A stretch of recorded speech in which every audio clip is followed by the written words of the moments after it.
Takže v minulém videu jsme si ukazovali, jak se dělá háčkovaný řetízek.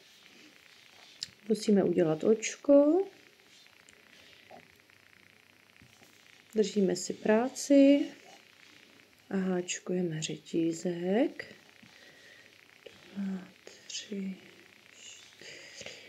5, 6, 7, 8, 9, 10. Tak, já tady mám 10 ok. A dneska si ukážeme, jak se do takového řetízku uháčkují krátké sloupky a jak ho vlastně můžeme obháčkovat takhle dokola. Je to dobrý třeba, když se háčkuje taška nebo košík závěsný. Jo? Tak, nejdříve vám ukážu krátký sloupky. Takže krátký sloupek znamená, že vynechám jedno oko první a píchnu do druhého. Naberu si přízy z prstu, protáhnu, mám 2 očka na háčku, naberu z prstu a protáhnu. Tak, první jsme vynechali jsme ho z toho důvodu, že to očko bude tvořit ten bok. Vlastně jak se teďka zahneme, tak aby tam bylo nějaké místo, tak se vynechá. Když se pak háčkují třeba delší sloupky, ne tyhle krátké, tak se vynechají třeba 2, záleží, který použijete styl. Takže teď do každého očka uděláme tento krátký sloupek. Ještě jednou píchnu do očka a zase očka, jo, poznáte krásně, jsou to ty rybičky, jak jsem říkala v prvním videu, skládají se takhle ze 2 nitek, takže píchnu do očka, naberu, vytáhnu, mám 2 na háčku, naberu, protáhnu obouma.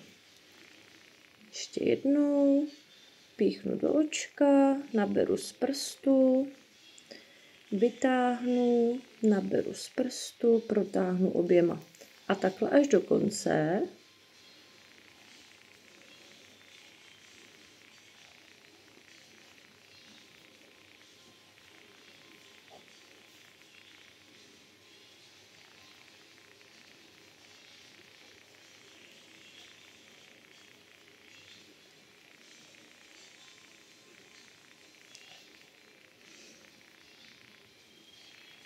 Tak, před posledním očkem zastavím.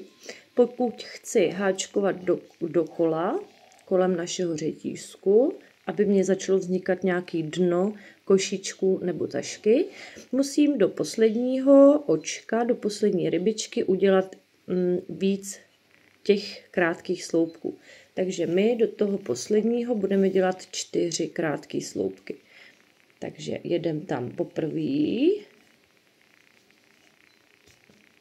Do toho samého místa po druhý,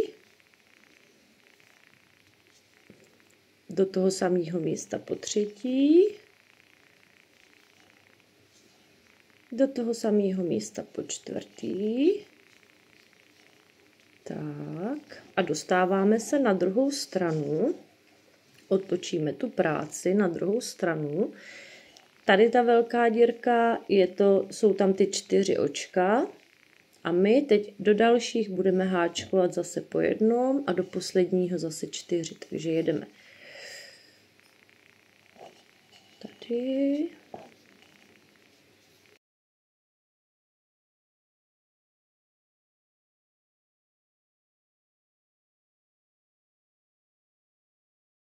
A tady do poslední té dírky uděláme 4 zase. Takže 1, 2, 3,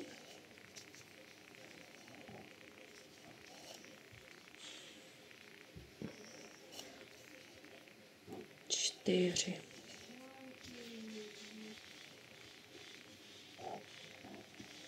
Tak a vzniklo nám takovýhle dno. Teď musíme ukončit tu řadu. Takže vlastně tady za to očko píchnu háček, naberu z prstu, vydám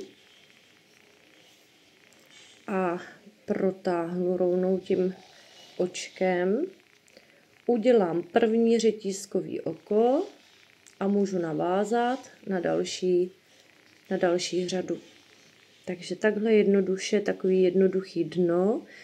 Když teď budeme háčkovat a nebudeme nikde nic přidávat, pojedeme do každého očka jedno řetízkový, jeden krátký sloupek, tak nám začne vznikat, pojede to takhle nahoru a bude nám vznikat třeba kabelka menší.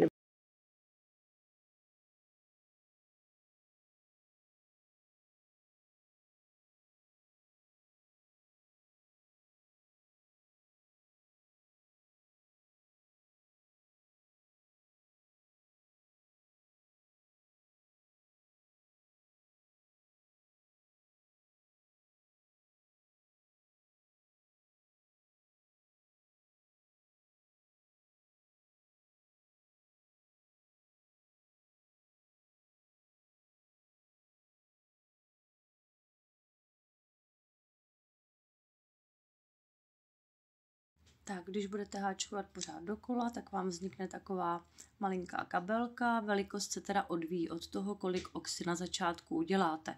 Takže jich můžete udělat 15 nebo 20. My si tady takhle přiděláme takovouhle rukojeť, jako kdyby. A pak můžete kabelku i něčím ozdobit. A samozřejmě čím bude větší, tím bude praktičtější. A tady máme nějaký jako výsledek. Tak to zkuste a dejte mě vědět do komentářů, jak vám to šlo, popřípadě co vám nešlo.